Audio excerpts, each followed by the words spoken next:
Welcome to the Consulting Success Podcast. I'm your host, Michael Zapersky. In this podcast, we'll dive deep into the world of elite consultants, where you'll learn the strategies, tactics, and mindset to grow a highly profitable and successful consulting business. Hello, everyone. It's Michael Zapersky, and today I'm here with Cynthia Barnes. Cynthia, welcome. Thank you so much. It's a pleasure to be here. So, Cynthia, you run Barnes Sales Institute. You work with clients like Michelin, Toyota, Autodesk, Okta, AT&T, and many others. Your focus is really on helping women to thrive in sales. Is that right? Yes, and we work with those companies to help them with the 4 pillars of attraction, hiring, developing, and retaining the women in sales. Love it. Okay, well, we're going to dig a lot deeper into that. I want to get started kind of in the early days. Were you involved in sales from a young age? Yes, the running joke around my circles is that I used to tell my audiences as a keynote speaker, hey, I've been selling for 20 plus years, until one day in the audience, a young woman said, that's longer than I've been alive.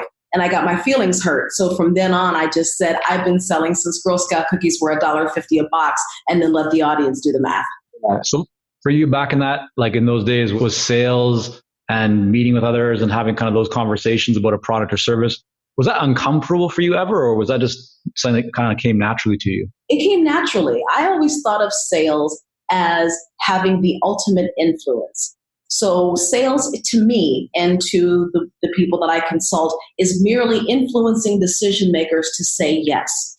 Yeah, I love it. Well, so I think another thing that stood out to me is that you were enrollment, right, for the University of Phoenix. And I think one thing that I saw or just caught my attention when I was going through that and doing some research on you was that you consistently won retention awards. What was that all about? Like winning retention awards, what was that? It was a matter of making sure that my clients, those students, they stuck and stayed. No good to enroll them into a program only to have them leave, because it's much harder to get a client or a student in that matter rather than trying to retain them. And on a personal level, I got a lot of pleasure seeing them walk across the graduation stage. Yeah, no, I think that's so huge because you're right. Like client retention itself is so important, right? And far too often people are thinking about always like bringing in new clients, client acquisition. They're not often spending enough time on really servicing their current clients, and making sure that they stay around longer, increasing the lifetime value.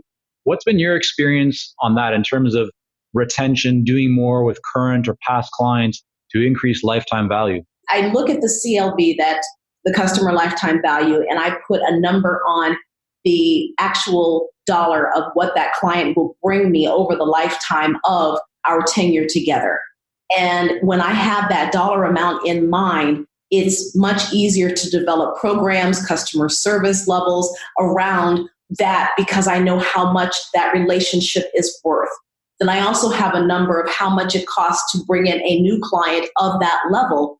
And it reminds me, I better take care of the ones that I have, because it takes too much time, effort, and resources and money to go out and replace them.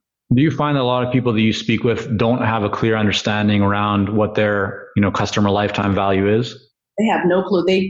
Most times they don't even know what CLV is. When you understand that, like when someone, so even just take someone who might be a solo independent consultant or have a consulting firm with 5 or 10 people, like how important is it to really understand what the lifetime value of a client is? It's crucial. It's one of the cornerstones of a consultancy is you need to make sure that you understand that CLV. In certain circles, they think about what is this client going to do right here, right now?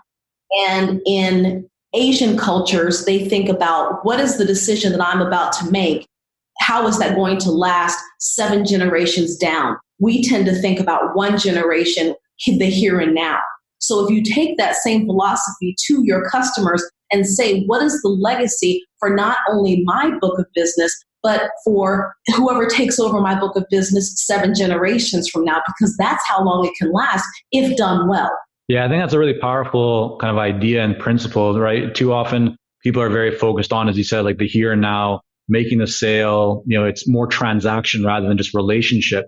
But what I've also observed and seen both in our business and in many other consultants' business is that when you shift the focus away from transactions, right, more onto relationships, more on really like providing value and servicing at the highest level without necessarily expecting a big return back right away, you end up, creating more wealth. You end up creating more value, which brings you, right, more referrals, more business, more long-term clients. And it's this mindset that a lot of people have where like focusing on the now is kind of holding them back from creating the value that can last them from the long term. What's been your experience or any thoughts you have on that? Just because someone says no right now doesn't mean no forever. So when you go into the beginnings of a relationship, you have to think about, how do I add value until the point in which they are ready to do business with me? And when you think about that 5, 6 months down the road, maybe even 2 years down the road, and you keep nurturing them, giving them value, when they come on board with you, it's going to be a deeper relationship. Selling and developing business development is a lot like dating. You don't ask someone that you just met whether they'd like to go away for the weekend with you. You exchange numbers, you exchange texts, you have a phone conversation, then you have some coffee. It's a very slow process. Those relationships in dating that are rushed are most likely doomed to fail. The same thing goes with prospecting and business development. Yeah, I've been out of that dating game for quite a while now, but I get what you're saying. And so I think a lot of people are going to hear that and go, well, yeah, like so you're saying when someone says no, in your experience, how often should people expect to hear no? I mean, and I'm asking this because I think a lot of people, just the idea of hearing no is actually what holds them back from taking more action around their prospecting and outreach, follow-ups. But you just mentioned hearing no is a very normal thing. It's to be expected. Do you have any numbers, or what percentage of time do you think people, or have you kind of experienced that no comes up? Is it 40% of the time, 60% of the time? What are your thoughts on that? 90% of the time. 90% of the time. So people reach out to 10 people, 9 of them will say no. One will say yes, or they'll be interested in having a further conversation right now. So if we can kind of break that down, if 9 out of 10 people say no, you and I both know that doesn't mean it means no forever, right? It's just no currently. So what's the best practice? What should people be doing when they hear no? What are the next steps they should take to ensure that no can become a yes at some point down the road? First of all, you have to welcome the no's. But I need to back up and say that if you are hearing no and it's not your ideal target market, then it's almost devastating. But if you know with granularity and specificity who exactly is your ideal target market, then those no's are just not right now. And it's a numbers game. And I don't want people to think that I just need to throw spaghetti at a wall and hope for a whole bunch of prospects. No, you have to know who your ideal target market is, then get 500 of them as leads. And then when you hear 10% no or 90% no and a 10% yes, that's 50 out of 500. But if you only have 25 prospects and you hear no 90% of the time, then you're starving to death. Right. What do you find is the best practice in finding those leads? Is it purchasing it from like a list broker? Is it using some kind of service online? What's kind of the latest and best at actually identifying leads? I get all of my leads and all of my clients off of my LinkedIn outreach. The first step is to create an avatar with the psychographics and demographics of the ideal client. That if I were to put 5 of them around the table and you gave them your best slide deck and your best pitch, they would all say, do you accept Visa? MasterCard or Amex or whatever it is, yeah. Purchase orders, we want cash, right? Yeah.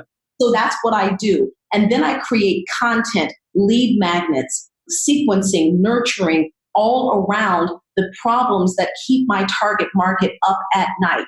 And all of my messaging is around that. So there's a formula in marketing that's M times M equals R. And if you go back to 9th grade algebra, anything in an algebraic equation set to 0 means the whole thing is 0. So the first M in the equation, M times M equals R, is your message. What do you say to that target market to get them to stop the scroll? The second M is your media. Where do you put that message? Is it in a billboard? Is it in a journal? Is it on LinkedIn?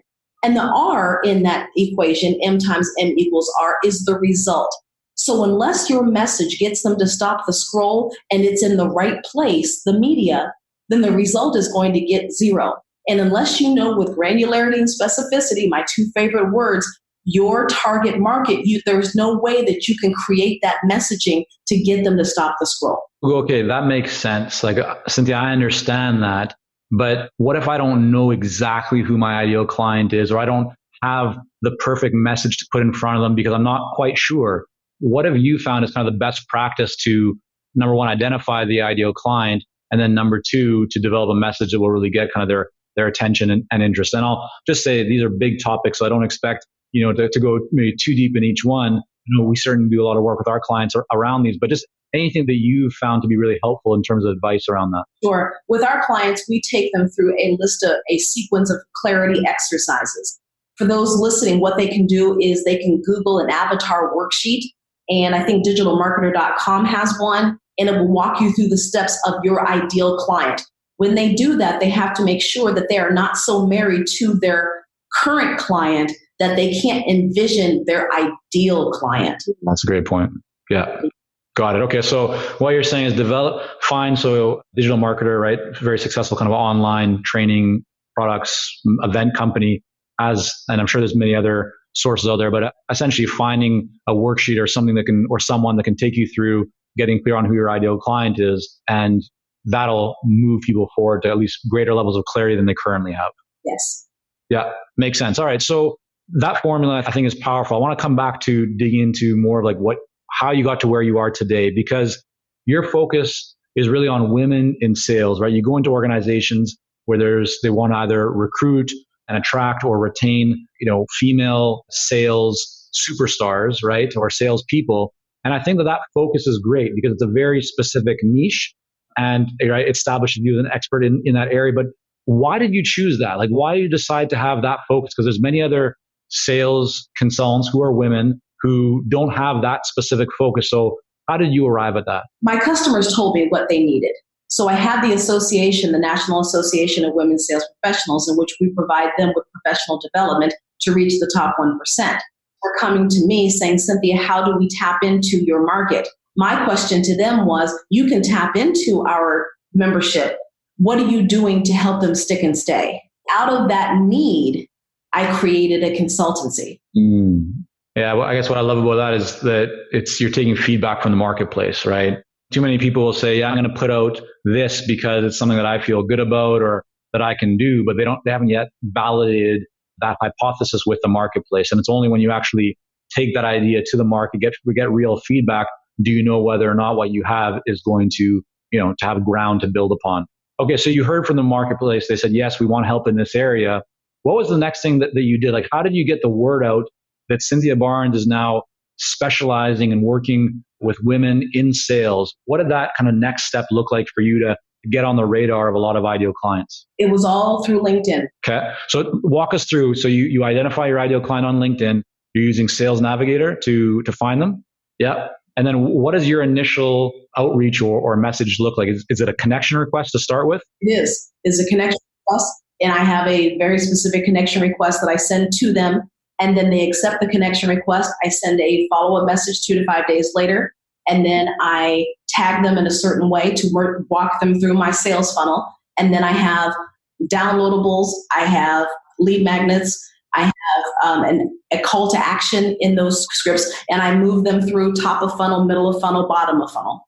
And how soon are you actually suggesting or asking, let's jump on a call? My real question is, how soon are you going from, or when are you going into the ask? And, how much content are you using before you get to the ask? Are you going right into the ask?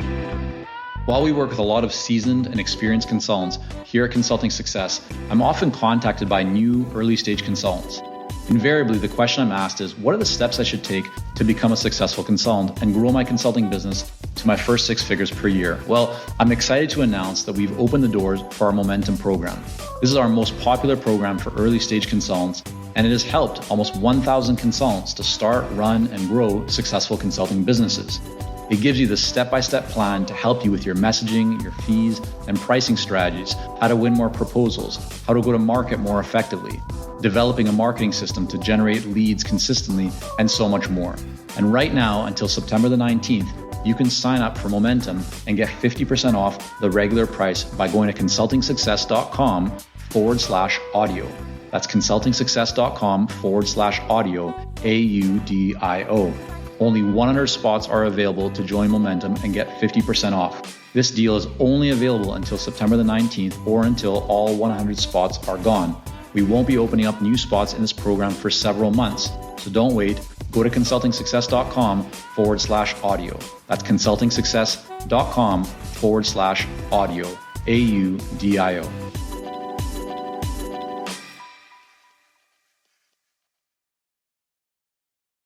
Nope, it's a 3-step process. So I'm not asking until day 7. Day 7. Okay. So they're getting 2 or 3 messages before you actually ask to jump on a call. And then on the 4th, it's, hey, why don't we jump on a call, explore this or something along those lines? And will you send that request to kind of make that ask, even if they have not responded to the 3 messages prior? Correct. Yes, I will. Got it. And then each of those 3 messages, are you sending them to a specific content piece, or are you directing them to an article? Are you just walk us through from a high level, what are you doing in each of those 3? All of the above. So the first message is, okay, yeah. let's connect. The second message is, thanks for connecting with me. Here is a downloadable for you. And then I tell them, get foreshadowing, I'll follow up with you in a couple of days to see what your thoughts are. So they're expecting another message from me. So in that third message is, hey, what did you think of this? And then I go into the pain point of what my target market is experiencing and ask them, does this challenge affect you too? If so, I'd like to hop on a call. Yeah. So that's your 4th message, is that ask. Yes. And here's another article for you. So I'm always giving value that taps into what's keeping them up at night. Yeah, I love that. It sounds like our approaches are very aligned. We do a lot of work in our coaching program with consultants on exactly kind of that step. And I'm a very big believer in the value kind of relationship focused approach and not the transactional, where we all get messages these days on LinkedIn from people who are essentially just, hey, here's what I have, buy it. It's spam, but done through LinkedIn. And it's certainly, I don't find it works because I would never buy that way. And I don't think that any savvy buyer would. But that's great. I appreciate you breaking that down and, specificity of how you actually go about that. So you do a lot of work, right, with women in sales. I'm interested because we have both women and men who are in our community who will be listening to this podcast and obviously need to make sales, right, to grow their business. What are some of the big differences that you've found that really kind of differentiate or maybe a difference in approach or a mindset that women have compared to men? First of all, women experience unique challenges that men do not in the sales process. And that comes in the form of microaggressions, implicit bias, unconscious bias, things that we have to overcome. And as long as we're aware of those things, we can overcome them. We also have innate strengths that are most times not amplified the way they should be. For example, women are wonderful at building relationships. And in the sales process, it's all about relationships. So why not use that to your benefit? It's all about being aware. Where are the challenges? Where are the things that need to be amplified? And use them for your benefit. So one thing, we have a lot of clients, both men and women. And one thing that I see pop up with both male and female is kind of the hesitancy around hesitating to be direct, or the concern of, I don't want to be too promotional, too salesy. I don't want to appear needy. And what that then causes is hesitation and holding back, actually reaching out more directly to an ideal client or following up. And I'm interested in your perspective and your experience. What is the best practice, or what would you say to someone, and especially maybe a woman listening right now, but it could be a man too, because I think this is shared, who says, yeah, I know that I need to be following up more. I know deep down inside I should be more direct, but I'm not doing it because I have fear, or I'm concerned that I might say the wrong thing. I might miss the one big opportunity to really make an impact or a mark. And so I'm just not taking as much action as I should, because I feel like I'm still missing some things. I need to have those in place before I go out and be more direct or take more action or follow up more consistently. I'll say 2 things. Number one, as they say down south in the Georgia area, a closed mouth doesn't get fed. So all the time that you are hesitating, you are missing out on opportunities because you're not asking. The second thing I want to say is, it's just like having a child. There's never a good time to have a child. You can be prepared with books and bottles and all that good stuff, but nothing really fully prepares you for it. So you can read all the sales books, you can listen to the podcast. The only way you are going to get confident is to do it over and over and over. Don't worry about missing shots and missing opportunities. Just do it. Do the thing that you fear, and the fear leaves. Yeah. Cynthia, I think you and I are connected in one way or another, because Everything that you're saying just resonates with, advice that we provide to clients and the belief and experience and observations that I've had in businesses as well. So I'm glad to have you on the podcast here today and to be bringing your experience to everyone listening. Let's talk a little bit more about your business. You mentioned and kind of shared that really the way that you've built it was through LinkedIn. And that's nice to hear because very often people say, yeah, my business is built really through just referrals and network. And I'm sure that you get referral business. And that's part of what you do. But it's nice to hear that you've been very kind of in control and intentional in building your business. It's now, I think, 3 or 4 years since you've started your consulting business. What are you doing today to kind of grow it to the next level or to make improvements, like in terms of systems or tools or team members, processes? What are you kind of excited about, and what are you currently doing that is going to take your business or is taking your business to that next level? Sure. In the beginning, we were helping with developing women in sales initiatives. Now we actually have the only women in sales training, classroom training for these corporations to actually get their women into the classroom to work on scripting and verbiage and things like that. So you have to be thinking about what's next because your competition never sleeps. Yeah, I agree. So, some people say, well, no, I'm in a good place. I'm doing really well right now. But what they're not recognizing is there's no thing is like you can't just stand still. The moment you stand still, right, your competitors are still, it means you're going down. You don't stay here. When they're coming up, you're going down, right? So it is critical. It's so important to be consistently planting those seeds, looking for improvements and ways to get even better. So in terms of now you've identified, okay, this is an opportunity to go into these organizations to actually get their people into these classrooms. Is that done virtually or is that done live? How are you actually delivering on that model? That's actually done knee to knee live. We actually go into, like, for example, Toyota, and we go into their regional centers and we bring in all of their women from the surrounding area, and we go through exercises because classroom training, live training, there's no substitute for it. And we can't really work on scripting if you are across a Zoom channel. Right. Okay. And then, so since you're actually going in live to deliver this, are you doing all this yourself? Do you have other team members? Have you kind of done like a train the trainer type of model where people are now going and delivering this content for you? What's the approach that you're currently using? In order to scale and grow, you have to come up with systems. I physically can't go across the country and do all of this. So it's a matter of training the trainer, finding those facilitators that we can train to deliver and maintain our branding. Love it. And then what are you doing right now? Like, you have a lot going on between the association, give us the name, it's the National Association of Women Sales Professionals. That's correct, NAWSP, yes. Got it. All right. The acronym's always like a bit of a mouthful, but I see it here on the Zoom screen. So that actually helps. So Cynthia Barnes, but National Association of Women Sales Professionals. So you got that. You have the Barnes Sales Institute, right? You got a lot of stuff kind of going on. What are you doing on a daily basis to maintain high levels of performance? Is there like a specific habit or mindset or kind of principle or approach that you use to just get a lot of good stuff done? Have you ever heard of nootropics? Yeah. Yeah. What are you popping? Brain food and supplements to keep that mental sharpness. Yeah. The energy levels up. Also, lots of cardio, strength training, self-care, eating right, and surrounding myself with people that push me to the next level that don't accept mediocrity. Love it. And how have you found like the nootropics and kind of the natural supplements have they really benefited? Like, have you actually noticed a difference when you're using them? Yes, there's no way that I could accomplish all that I have in a short amount of time if I had just gone with the status quo. Yeah. I think that's an important just mindset to have, a belief to have, right? You can accept the standard, you can accept the status quo, you can just kind of stay where you are, or you can choose to achieve greatness. And for a lot of people, they're not necessarily just working towards greatness in terms of more money and more wealth, although that I believe is also what can really create freedom. But it's whatever area in your life that you want to have greatness. And it might be spending more time with family and loved ones. It might be traveling the world. It might be making an impact on your community, or it might be just a heck of a lot more money. Like whatever it is that works for you and the area that you're passionate about or excited about, that's where you can just choose to create greatness rather than just accepting, where you are and staying there.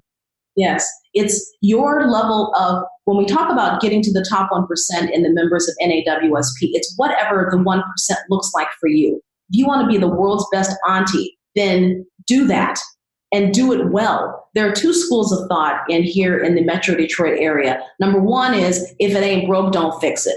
The other one is, if it's not perfect, keep working. So you've only got two choices. Which choice is the best for you? I encourage you to choose the latter and to keep striving for that 1%, whatever it looks like.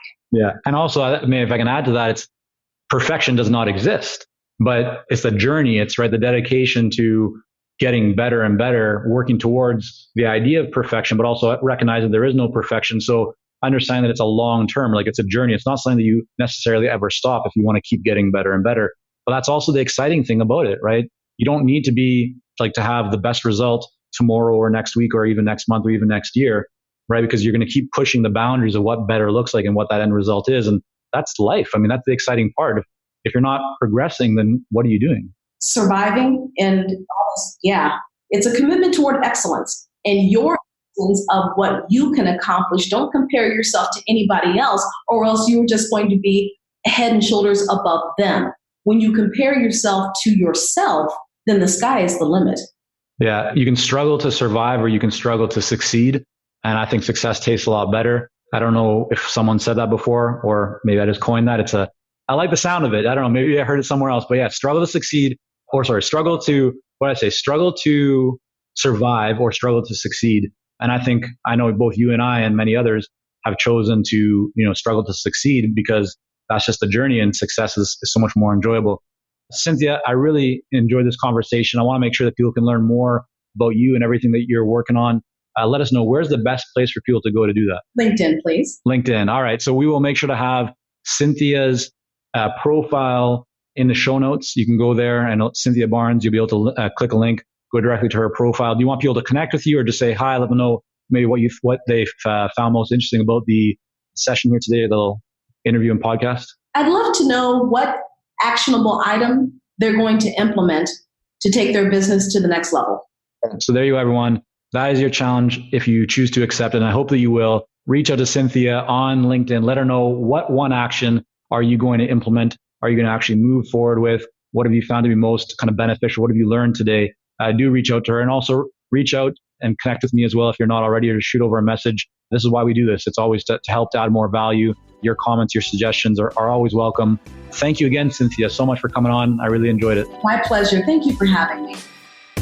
Thank you for joining us on this episode of the Consulting Success Podcast. For more episodes and to subscribe, rate, and leave a review, head on over to iTunes. And if you'd like to develop consistent lead flow and a highly profitable consulting business, learn more about our coaching programs at consultingsuccess.com.